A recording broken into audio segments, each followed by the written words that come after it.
all CEOs, me included, we don't actually know what we're doing. They're all sharks, so all you got to do, though, is know shark behavior. I don't think we've ever talked about this before, guys. We can capture all of the wallet share. First place you start is with the product. That's just the first nut.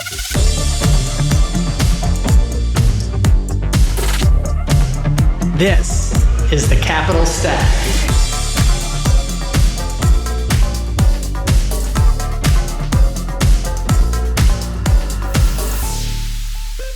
Hey everybody, this is David Paul, the host of the Capital Stack podcast, where I talk to founders, operators, and investors about all things value creation and startups. Today's a very, very special day because I am talking to two wonderful executives who are solving a problem that is near and dear to my heart. It's an area that at DWP Capital we've been exploring. Because it affects everybody. It affects everybody in the U.S. and there's a lot of momentum going into this space. There's a lot of different players going at it from different angles and cutting the pie a little bit differently. But today I'm talking to one of the market leaders of this space, which is a space that addresses nursing shortages, which is actually quite terrifying to know of how big of a gap we have of the demand versus the supply of nurses in the industry of healthcare. And today I'm talking to David Coppins and Rebecca Love, who are leading the charge at IntelyCare, which again is one of the largest gig marketplaces for nurses in the world. So with that, David, Rebecca, how are you? Great. Thank you, David. Appreciate you having us on. Thank you, David. So have you solved this problem yet or what's going on? We are midstream in solving that. We certainly have for a couple thousand facilities and 35,000 nurses, but it is absolutely it's huge, the problem. I'll let Rebecca talk a little more about what she sees out there, but no doubt this is a big deal. Yeah, as David just said, the truth is that there is 5 million nurses in the country, which actually is more than ever before in history. But as you're probably well aware, we're calling this a nursing shortage because those nurses who are nurses are not willing to practice in the environments that exist today, with 1 in 3 bedside nurses based on the McKinsey study showing that they were leaving the profession in 2021. They reran the study in 2023 and found out that those that are remaining, 45% of them are also thinking of leaving within the next 6 months their positions at the bedside. So the reality is that we are facing in a tremendous gap within our ability to drive healthcare forward, both within our acute care, our hospital space, and in our post-acute care. And what you may be aware of, David, is IntelyCare primarily serves the post-acute market. And during the pandemic, we lost over 400,000 frontline caregivers within long-term care, which meant that we have not even closely recovered from the amount of people who have exited the long-term care market. And extrapolating out, they don't believe that the workforce will return to pre-COVID levels until 2027 alone in long-term care. And what we're facing in our acute care market is a situation where the length of experience on a 12-hour shift of a nurse was 6 years of experience prior to the pandemic and has dropped to less than 2.8 years of experience by a nurse on a 12-hour shift, which has showed a significant portion of experienced nurses exiting in mass droves. And those that are remaining in healthcare have what we would consider still a novice to basic level of experience behind them that are now delivering healthcare in our healthcare systems. And the story behind this exodus to the profession, I remember vividly, was from COVID, right? And these big problems, and these nurses are being overworked and underpaid and underappreciated, and they just put their hands up and said, "I don't want to do it." But I was speaking to an executive from AMN, which is a large publicly traded staffing company, and she told me that this nursing shortage issue actually predated COVID by a long time. So is that true? And what caused that? Well, we've known for at least the last 20 years, David. The study showed in 2001 that we were facing a massive shortage of nurses in the country at that point in time. And there was a massive movement to push nurses to get a bachelor's degree in the hopes that by elevating the profession from an associate degree level to a bachelor's prepare, you would actually drive more people who are getting traditional 4-year degrees to go into nursing. That is actually showed to be functionally false. We actually saw greater amounts of nurses leaving the bedside with bachelor's degree than almost any other degree type within nursing. In fact, 57% of new grads leave the bedside within 2 years of practice in nursing.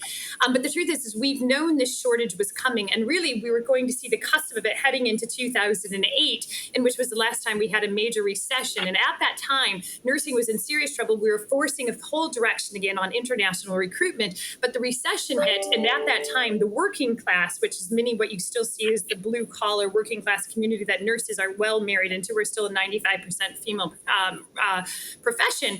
As their husbands were laid off, their kids were going into colleges, they stayed longer at the bedside and actually pushed out what we saw was what we thought of a major hit in 2008 to 2012, being a time that we started to see these gaps within care. And currently, we know acutely right now in the United States, we have a gap of 250,000 to 400,000 acute openings that are necessary for nurses to fill that are currently not being filled. But David, what has been your experience? Because I think David's going to talk to you a little bit about why IntelyCare formed and the trends he saw, why IntelyCare could solve some of this a little bit.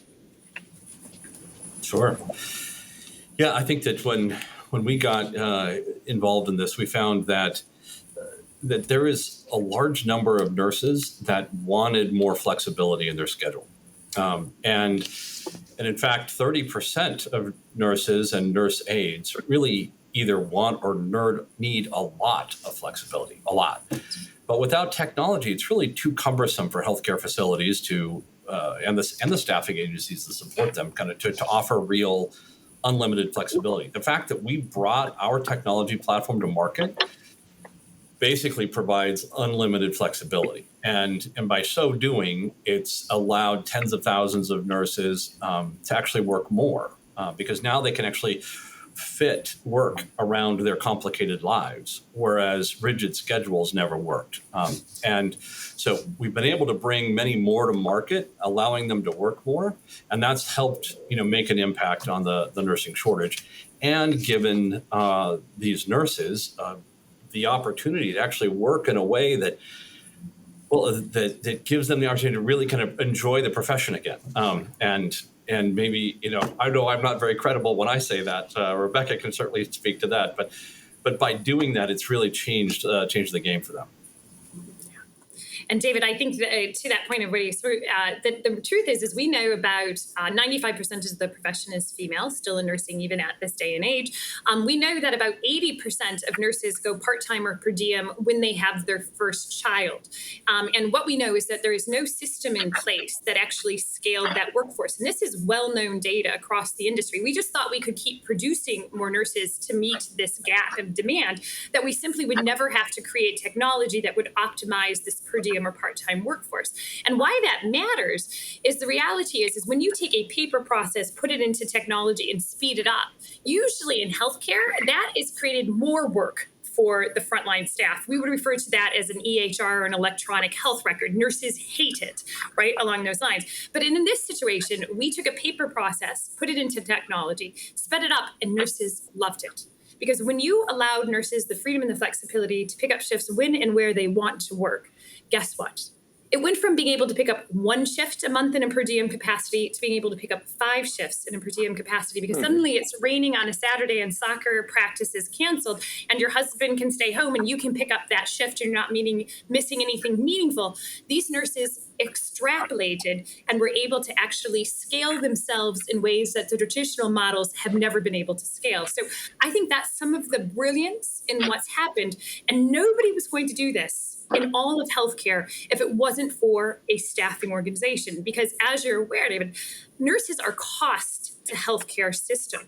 So nobody has ever meaningfully invested in technology for nurses because nurses, as being a cost, are a de-investable resource. More investment into them is just increased cost without an associated revenue line, which has meant we have always treated nurses and staff to them to the lowest cost denominator and invested in them in a very similar fashion, except for organizations like IntelyCare, who have actually invested hundreds of millions of dollars to try to optimize that workforce and scale them, because honestly, it's about public health for us. It's almost like there always has to be a disaster for things to change. I mean, this just kind of reminds me of like the housing crisis. It's like everyone just forgot to build for like 10 years. You know, we forgot to turn off the printing press. We forgot to do this. You know, and like there's just so many different, you know, the catastrophes that just lay dormant for decades until, yes, you know, now we have real issues that we have to, and we need entrepreneurs like you to solve problems. So when I look at nursing, when I look at IntelyCare and I look at the kind of gig market solution set, and I think about the market, I think about, okay, IntelyCare is offering like a tourniquet to kind of stop the bleeding, or at least lessen the bleeding of the hospitals, right? We're offering more shifts, we're optimizing, we're giving the nurses what they want, you know, hopefully we can retain them longer, ... How does IntelyCare think about the future and the roadmap, and how do we get more supply into the market? Because I looked like really heavily into this space, and you know, I'm running into words like preceptor, and there's just so many nursing schools, and they're, you know, the shortage is like they have wait lists to get in. Then there's private education, but private education's icky. So, I mean, how do you guys think about the role of nursing education and the onboarding to getting them confident in the workforce? You know, Rebecca is brilliant about this subject as well, but let me kind of take one subject in that, in the sense that I think one of the questions you were heading at is beyond that kind of Band-Aid or the tourniquet, as you call it, what else are we doing to help, you know, become more fully staffed, or to kind of have that capability? I think there's kind of two things. One is that we've effectively offered our technology platform that has allowed us to be so successful at both attracting and engaging nurses to these healthcare facilities, saying, look, we've created some magic for us. Why don't we give that same magic to you? And that way you can actually offer the same level of flexibility, which then would allow you to kind of attract and more people to work with you in your world, and then to keep them, you know, more engaged and for longer. And that's, I got to tell you, I thought there would be more receptivity to that. They complain that we've been so successful at what we do that we've made it too attractive. And I'm thinking, well, don't you want to be attractive to nurses? I mean, nurses are the scarce commodity here. So why don't we give you some of our secret sauce and let you, you know, run with that? And yet, I was a little surprised that most health systems and post-acute was just like, that's too, even with the technology platform you're providing, it seems a little too difficult. We'd like you just to keep providing us staff. But we are interested in full-time staff. And so we've also adapted to that. I mean, we do have hundreds of thousands of nurses and nurse assistants that have worked with us over time. We have developed an opportunity to bring full-time staff to our clients as well. But that doesn't change the game in terms of the total number of nurses, as you were just talking about, David. And that's where Rebecca can kind of give you a little bit more information. Yeah, and David, I think to your point, the reality is that we've always produced significant amounts of nurses in this country. In fact, we graduate 188,000 nursing students a year in this country. It is the largest segment of any population that we graduate in the United States of any professional degree. But as I said, a significant portion leave. And I think that we've always just thought that we would simply... You stated the stat before, Rebecca, but let's just restate it. How many leave after 2 years? 57% of those leave. That's the thing that needs to be addressed. Not how do we keep adding more to the top of the funnel, but why do 57% leave within 2 years? At least that's... Yes, but I think it shows the divergence of this conversation, right? And the answer is, look, there's not enough spots. They're not doing these things. The reality is there's always plenty of those. We're admitting as many as we can. We graduate more nurses than any other profession in the entire country. We just don't keep them. So what is happening in the environments of healthcare today that is driving this group of individuals who, let's be very honest, the reason they became nurses is because they want to help others, right? They did this to sacrifice their lives at the risk of taking care of others. And we saw that very clearly in COVID. More nurses died at the bedside than any other profession. Why we all sat behind computer screens and manipulated the work and the wings that we did. They were the ones why all the administrators, all of the executives, all of the physicians by large scale left them to support these lives within the acute care and in the long-term care space. And the question becomes, what have we done that drives so many of them away? And the truth is we can talk about ratios. We can talk about how nurses have had a broken reimbursement model. Placing them as costs means that more nurses equal more costs without associated revenue lines. So you're always going to staff nurses to the lowest cost denominator. But more importantly, have we kept them in this archaic model of scheduling and shifts that no longer works for the balance that nurses need to be able to provide for their family, but also provide for their ability to have a career? And I think fundamentally, we as a population need to wonder why, in this day and age, why nursing is failing in its profession. Not in what we're producing education-wise. We produce plenty of them, but we are not able to keep them. And I think that is the fundamental conversation that if you're even hearing what's going on Federal Hill, billions of dollars are going to go into producing more nurses, but no money is going into new systems to actually sustain them. And in fact, and maybe you were aware of what happened with Mayo in Minnesota, for example, who in the last hours of the Keeping Nurses at the Bedside Act, who had bipartisan support, was heading to the governor's death. The 11th hour, Mayo wrote a note to the governor, said, if you sign this, we will pull billions of dollars in investments from you. When they had asked simply to create staffing councils to help address the number of nurses per floor in a hospital based on acuity levels. Mayo won because what they argued was they couldn't meet any kind of staffing ratios within the state because 56% of all nurses in the state of Minnesota only work part-time. If the majority only work part-time, why have we not built any systems that actually accelerate their ability to work as opposed to keep them trapped in a model that doesn't work for them?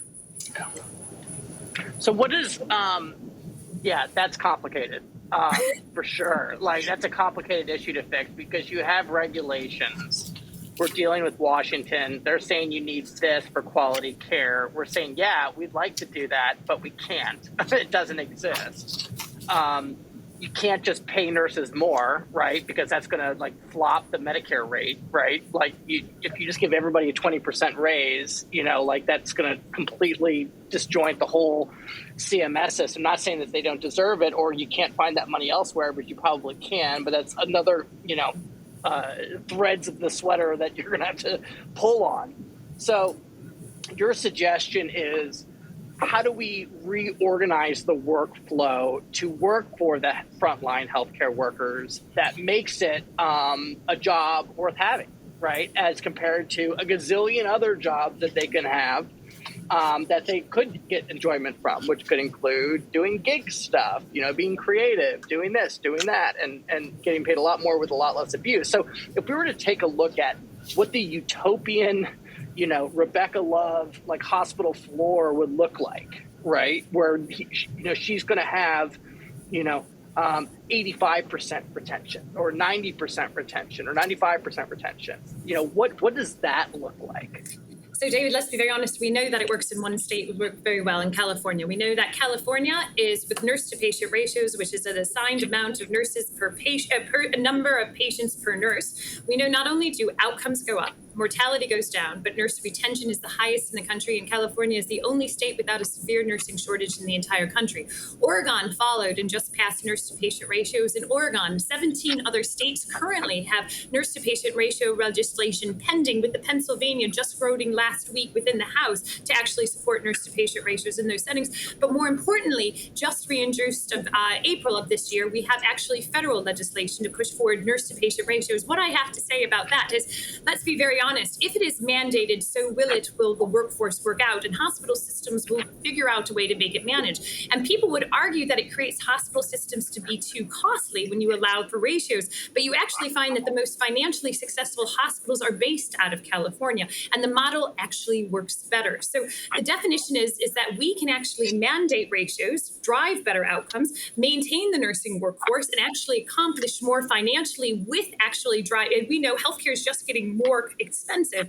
Outcomes are going down, except in one place, and that is in states that have nurse-to-patient ratios. So, and go ahead and ask your question, Dave. But I want to go back to something Rebecca said that I think ends up becoming pretty serious part of the issue. Go ahead.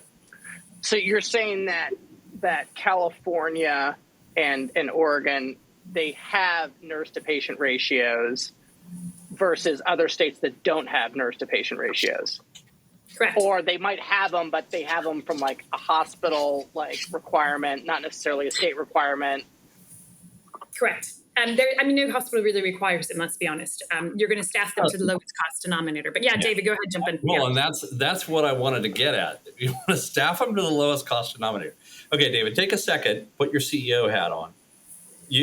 That's terrifying, by the way. That's absolutely terrifying. I've done it once. I've done it in interim. It's the worst experience on the planet. But okay, go ahead. So you have if you've got every clinician in the hospital gets billed back for their time or for their procedures or whatever it is that they're doing to the payers, whether that's CMS, whether that's insurance companies or whatever. But every one of those becomes a revenue producer. Hey, if I get them to work more hours, I can bill more hours and I can make more money. The only clinician that doesn't is a nurse. Exactly. Okay. So now a nurse, it's part of the room rate. That's a cost. A room, the bed, the bedpans, the sheets, that's a cost. Well, a nurse is a cost. And if a nurse is going to be a cost and not billed back for their time, then I will always, as CEO, try to spread that cost as low as possible. I will always try to operate at the lowest level possible to improve my margin. So there's a fundamental mismatch in terms of how healthcare operates. And because of that, you'll never not have a nursing shortage because you will always drive nurses out of the bedside as quickly as possible because they're always going to be overworked and overstressed. And nowadays, they're even being criminally charged for mistakes they're they're making because they are, overworked. You get to a point of having a completely mismatched nurse-to-patient ratio. It's going to lend itself to mistakes. And then on top of that, they get criminally charged and they have the potential of losing their license, which has accelerated the defection of nurses from the bedside. So anyway. I saw that case. That was pretty terrifying. Well, that's not one. Oh, there's many now. Yeah. Many. In fact, the Attorney General in the state of Ohio criminally prosecuted over 100 nurses and CNAs within long-term care, with not prosecuting one nursing home owner in the course of the last year. And David, I think what's important is to step back in the history of why this happened. And it steps back almost 100 years ago, when in which women were fighting for the right to vote in the early 1900s. And the American Nurses Association stayed out of that until 1919, which they helped organize one of the largest marches in the history of the United States to support the women's suffrage movement. 1920, women get the right to vote. 1920s, nursing becomes the greatest economic vehicle for women's financial independence in the history of the world. At that time, hospitals were places of deplorable conditions. Only the most destitute sought care there. Private families started to hire private duty nurses to go and deliver care. Outcomes started to get better. Hospitals started to see the values of nurses. They started to bring them in and employ them in hospital systems. But what started to happen is nurses and women started to get significant financial power. And based on the research done by Donna Deers, one of the leading historians, hospitals started to feel threatened by this and wanted to keep nurses as far away from the money as possible. So what happened in 1930s, when they started to develop a national model for insurance, they looked for a model that would keep nurses within the hospital, but would not recognize the value that they had from a financial one, because nurses were able to quantify their value when they were billed during the 1920s. In old hospital bills in the 1920s, you'll see a line that says nursing services.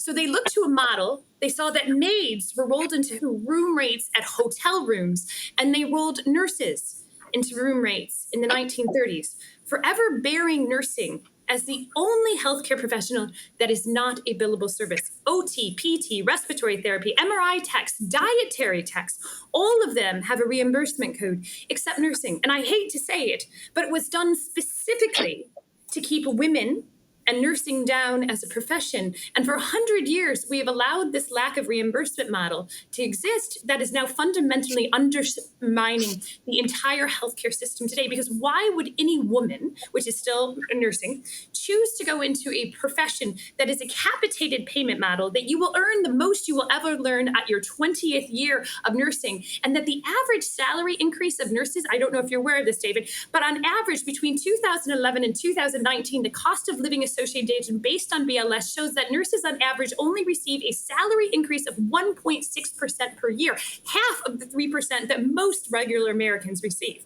This has been a profession that, when you actually look at the data coming out of the UK, based on the cost of inflation, nurses in the UK are working one shift in 5 for free because the salaries have been kept so low compared to inflationary resources. This is basically a profession that we thought we could just keep as a commodity. And as long as the model exists as it does today, we will fundamentally continue to de-invest in what is perhaps the only profession that actually exists to keep hospitals running. Everything else could be done outpatient, David. OT, PT, surgery, all of that could be done in any other setting but a hospital nursing home. If you are in a nursing home or a hospital today, your life is so at risk that without 24/7 monitoring by a nurse, you could die. And that is something that we are fundamentally not discussing, because there is nobody else that can literally do the jobs that nurses do today in the hospitals and the nursing homes as they exist. And that is something that we are all seeing with our loved ones who show up in emergency room wait times are 19 hours, or length of bed throughputs means that patients are in the hospital 7 days and nobody can get into a nursing home because there's none of them left because the reimbursement model does not exist to support them. This is the issue that we're facing. Yeah. So that got you more than you probably bargained for, David. That was a lot. I feel like now I kind of know what it feels like to be a congressman and be on the other end of I feel so small. No, those are all. Why do you not think that the nursing unions haven't gotten further along to try to address these needs? There is only one real nursing union in the United States. It's called National Nurses United. It's out of NNU. They were the ones who were able to get nurse-to-patient ratios passed both within the state of California and now Oregon, which just happened. They also were the ones who organized, the largest nursing marches that we've seen in U.S. history, both in New York and Minnesota, which occurred in the last year. I would say that anybody, and I'm talking to business professionals, and let David please jump in here, But the truth is, the word union has been considered a very negative term in this country. Now, I think the next generation of those coming up behind us are recognizing the value of unions in a way that perhaps our generations did not, because of the value of the frontline worker not having a voice within the executive levels of our organizations. Why they also have not been done is, as long as they remain a cost, nobody hears them. Because there is not every argument that to make them investable goes to the wayside because there is no ability to create a model financially that works for it. Now, I do think what you're going to see in the next 3 years will be the largest nursing walkouts, strikes, and potential disruption of healthcare in our system, not only in the United States, but globally in the world because of what is going on. But David, I would love your opinion as a CEO. Why do you feel that the nursing unions perhaps have not had the voice and the representation, or that it has fallen on deaf ears? Let's be very honest. There's very few nurse CEOs in this country, especially at hospital systems. And from my personal experience, very few nurses who have seats at the table to be able to drive these conversations forward. They usually remain in the bottom tiers of the healthcare echelons. But David? I think you hit it on, Rebecca, which is, as a CEO, you always you're afraid of how the union might change the dynamic of your company. And I think that a union, hopefully, David, is kind of the last resort here, right? There's a commission that was recently launched. In fact, Rebecca was largely responsible for getting some brilliant people together to get it to go. But is to actually begin to kind of figure out, how do we move the nursing model from being in that room rate to being a reimbursable expense. There's some good momentum behind that, and I think that, like you say, unions may have to drive that, but I think hopefully there's some recognition that that just makes sense. If it becomes part of how we operate with every other clinician in the hospital, then and we don't have shortages of OTs, PTs, radiology tech, at least not to the extent that we have in nursing, that this could become an important change. It's not simple. Oh my gosh. No, it's not. It sounds simple, but it's not. It is massive. But that's why this commission exists. Like, how can it be done? Like, can it really be done? And that's sure. Like, anything can be done if there's enough horsepower behind it. Just enough. It's just a mismatch. What are the steps? Yeah. What are the steps? I guess. But you would agree. You would agree, David, that just from a business standpoint, for-profit healthcare institution, there's that mismatch, right? Now, maybe government has to step in and say, all right, we're going to do nurse-to-patient ratios everywhere. They're not going to self-regulate and say, all right, let's actually make this a reimbursable expense.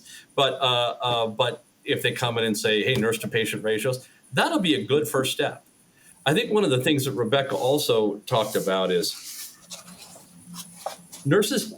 One of the things that have driven them, and I'm going to put words in your mouth, Rebecca, but driven them away is just their voice hasn't been heard. And I think if every health system put on the executive team, like actual, part of the decision-making authorities, a nurse, it's a different world than what other clinicians experience, in a hospital. So without that representation, it's pretty difficult to have a voice there. Or even the boards of hospitals. In all honesty, let's be honest, less than 6% of hospital boards have nurses on them. And why that is important is that there's a lack of understanding by scale. These boards, in my opinion, have a fiduciary responsibility to the communities in which they operate to make sure that these patients within their communities are accessing the kind of care that that their taxpayer dollars are supporting. Let's be very honest, still the number one reimbursement model for nursing homes and hospitals today is Medicare and Medicaid, right? You have a fiduciary and financial contract within the community that you're living in to actually provide the healthcare services that taxpayers are supporting you. Now, why is it? Now, let's look back, and I don't know if you followed the situation of what happened with North Carolina and Novant's healthcare system that then was followed up by Treasurer Powell. But what happened in Novant is the emergency room wait times went up over 20 hours for their emergency rooms. People were literally dying in the ER, and they were shutting floors because they said they didn't have enough nurses to cut overhead. So this treasurer's office, Powell, went in and he pulled their Medicaid license. He pulled their state Medicaid license and said, wait a second. I've given you billions of dollars in taxpayer money. Where is this money going if it's not supporting nurses to keep the hospital open? So guess what? As soon as they pulled that, within 2 weeks, Novant hired thousands of nurses back, found all of the money. I guess maybe they had to put one of those new buildings on hire, stop the build, or the I don't know, what do you get at the end of the year? A bonus to the executive office to get all these nurses hired. But it triggered the treasurer's office to investigate where did the billions of dollars that they had given North Carolina's nonprofit, and you want to know what they found? They found that $1.75 billion of payments through Medicaid state dollars had gone to expand CEO and executive pay at nonprofit healthcare systems in the state of North Carolina, whereas physician pay had only increased by 20% over 10 years, nursing pay had only increased by 14% over 10 years, and during the 2020 pandemic, when they were furloughing nurses, not one hospital executive took a pay cut in 2020 while they were furloughing the front line in this situation. So if you want to know, there is plenty of money in healthcare, David, to support nursing. But it's going to build new stadiums, and it's going to build very expensive and support very expensive non-frontline staff. That if we want to actually investigate this, in fact, actually, my understanding is that Treasurer Powell is now working with 19 other state treasurers to follow the money, to understand this better. The reality is, this to me is the responsibility of the boards of these hospitals to be asking these tough questions. And if you put nurses on them, they are going to ask this exact questions and information, so that we can know that when a woman is about to have a baby, there is a birthing center that they can go to. That when your loved one has a heart attack, they can show up in the emergency room and get access to a cardiac cath lab with nurses there that are going to be able to inflate and open that heart back up. And those patients who are in hospitals, so acute, because if you can walk and talk, you are no longer in a nursing home or in a hospital today. You need that nurse who's going to stop that bleeding, change those wounds, hang those IVs, manage hundreds of thousands of dollars of technology, medication, and processes to keep you alive, because that is where we have forgotten what is happening within these systems. We've done such a poor job defining what nursing does that we think it's holding somebody's hand. I wish to tell you that is what it is, because then I could send to a hospital because you could all hold the hands of these patients dying within their beds.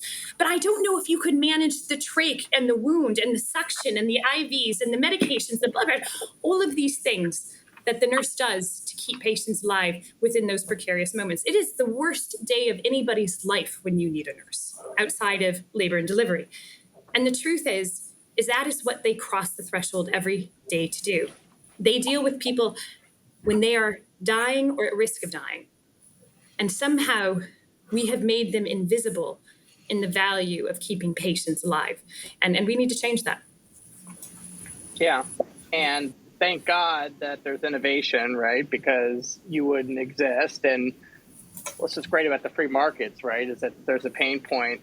The water will flow there, and it clearly has. And now, I guess I kind of think about just this conversation, and you guys have actually educated me a lot in a lot of areas that I didn't know about nursing, specifically around ratios and these kind of fixed costs. I mean, I knew about the fixed costs, but I didn't look at it from the perspective of like a room rate and how that incentive is blurred. But yeah, I mean, like I kind of like this. Like I guess where my mind goes with this is that there's two ways this can fork. There's the government should do something, right, and change reimbursement models or mandate, this, or the market's going to do what the market's going to do, right? And whereas the labor is going to unionize, or, there's going to be a hospital that's going to be progressive and they're going to do, they're going to be a lot more nurse friendly and have, these things, then the nurses are all going to want to go to those hospitals. So what's the balance there between the government should do something or let the market be the market? Well, I think you're going to get to a breaking point pretty soon. In some cases, we've already seen that breaking point, and then it just it sort of depends on what happens next. If you find, we're already found that there's lots of thousands of patients that can't be discharged to a say, skilled nursing facility for rehab after operation because there's no room. There's room, plenty of room, but they're not accepting patients. So they only have like an 80% census rate right now. Because they don't want to pay. They don't want to pay to staff it. And these facilities are like, I don't have enough people, and so I'm just not going to do anything. And then enough of these, hospitals, nurses are leaving, and they can't keep up, and they can't do the operations. So there's a point, and it won't be a breaking point across the country. It'll be breaking points in various regions, and then we'll see what happens, right? Maybe that's where the union kicks in. Maybe that's where local legislation kicks in, where they finally say, you know what, we have to have these nurse, ratios or the patient ratios. Yeah. I think you're right. The market's going to do what it's going to do. I think there's a lot of, but it's pretty fundamental. So it's going to be significant. Right. It's going to be significant, whatever happens. We can be as innovative on our technology as we can, but I sometimes I feel like we're barely scratching the surface, on the big opportunity here. Yeah, I mean, I feel honestly that I feel like it's kind of like your move, right? Providers, there's been, a bottoms up Les Miserables moment, right? When the nurses stood up and now you're screwed, and it's not a leverage game, but it is, and something needs to happen, right? And you can't just keep feeding the top and expect that this is going to be. I don't think anybody checks into a hospital and fills out, man, I had a great time. You know what I mean? Like no patient loves going to the hospital. There's always a bad experience, and adding more nursing schools, just isn't going to do it, right? We all love our silver bullets. Right. I think there's everybody wants a silver bullet, and in this case, boy, that's a. I love the reimbursable nursing because that's just going to change the paradigm. But then you have to pull money to give money, and there's like that's right. That's right. I'd love to see an experiment. I'd love to see an experiment happen.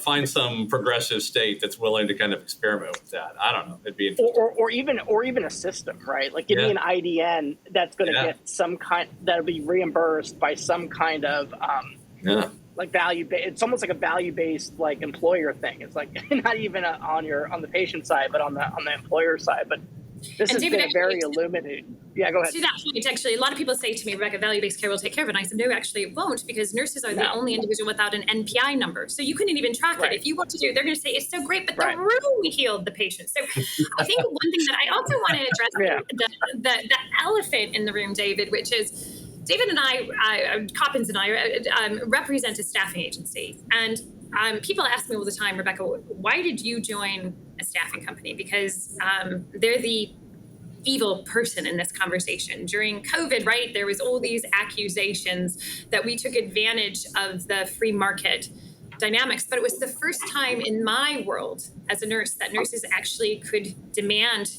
what the market supported of them. And one of the most important things that I think I should share, I already shared with you, the increase in nursing salaries on average is only 1.6% per year from the years of 2011 to 2019.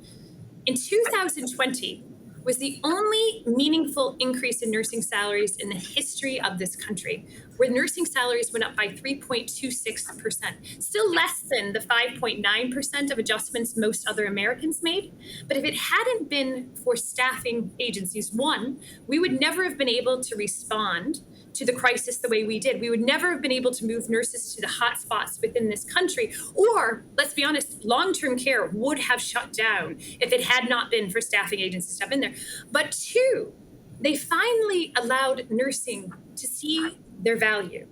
And to me, fundamentally, what has been missing and from this whole conversation is, why is there a conversation that those companies that invested in nursing, those companies that rose to the challenge to meet the worst pandemic in 100 years, why they were the ones that are being held accountable for the lack and failure of our hospital and healthcare systems who are not investing in this nursing workforce. And I fundamentally feel that this paradigm is something that we need to be speaking at a much larger level, because if hospital executives are making millions of dollars a year, plus all of these other bonuses and structures that they're getting, why are they able to make those kind of dollars and not invest in their nursing workforce? And we should really be looking at the models that actually did work and drive the free market economics. It is the first time in the history that I know of in nursing where we actually allowed free market economics to value the nurse and actually create models that worked for the profession. Because more nurses stayed and practiced during the pandemic than those that are staying today.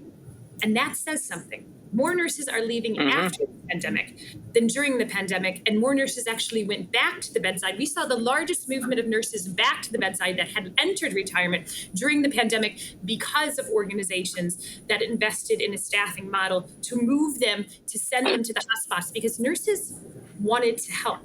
They wanted to show up and take care of those that most others would not. So I think that's part of the conversation that we need to be having from that market. They have a sense of duty. They have a sense of duty, and this isn't a handout. This isn't like meet them taking advantage of a situation. Right. This is something that needs to happen. So I mean, that was a great ending note, Rebecca. What can somebody do? What can founders do? What can investors do that want to get involved in this? Is there some kind of petitions or letters they can send to their local legislators? How do you get involved? Rebecca, do you want to mention the... Thank you, David. Yes, the Commission for Nurse Reimbursement. It's just the commissionfornursereimbursement.com. Please come and get involved with us. We're taking this issue to the Help Committee and managing to try to push this through with the Center for Medicaid and Medicaid Innovation, actually in North Carolina, to do an experiment. But David, I think if people want to learn more about IntelyCare and the way we're tackling the market, what should they be looking at? I think that meet with us. I mean, we can discuss how, it works in, it's not a one size fits all solution. We think there's lots of different ways to really attack it in your particular scenario if you are employing nurses or needing to employ nurses. I think for the entrepreneurs, I think we laid out some of the big fundamental issues out there. Man, if we could come up with some brilliant technology solution that could address that, let's do that. But I think across the board, don't get into that silver bullet mindset of, let's just add another nursing school, or there's a lot of people that think they have the thing, but there's some fundamental issues here at play. And if you just look at that percentage of nurses that leave the bedside within that first 2 years, that's the one metric to keep your eye on. If anything's going to get better, that number should be going down. Instead of 56%, can we get that down to 35%? And then life would change massively, and why is that? So. Awesome. Thank you guys so much for coming on. Everybody, if you like the episode, please subscribe. We drop an episode every Tuesday, and we'll see you next week. Thank you. Bye-bye. Thank you for tuning in to the Capital Stack Podcast. Make sure to share this with someone you know that can benefit from this content. Remember to support this show by rating, reviewing, and subscribing. David Paul is the founder and general partner at DWP Capital. All opinions expressed by David and podcast guests are solely their own opinions and do not reflect the opinion of DWP Capital. This podcast is for informational purposes only and should not be relied upon for decisions. David and guests may maintain positions in the securities discussed on this podcast.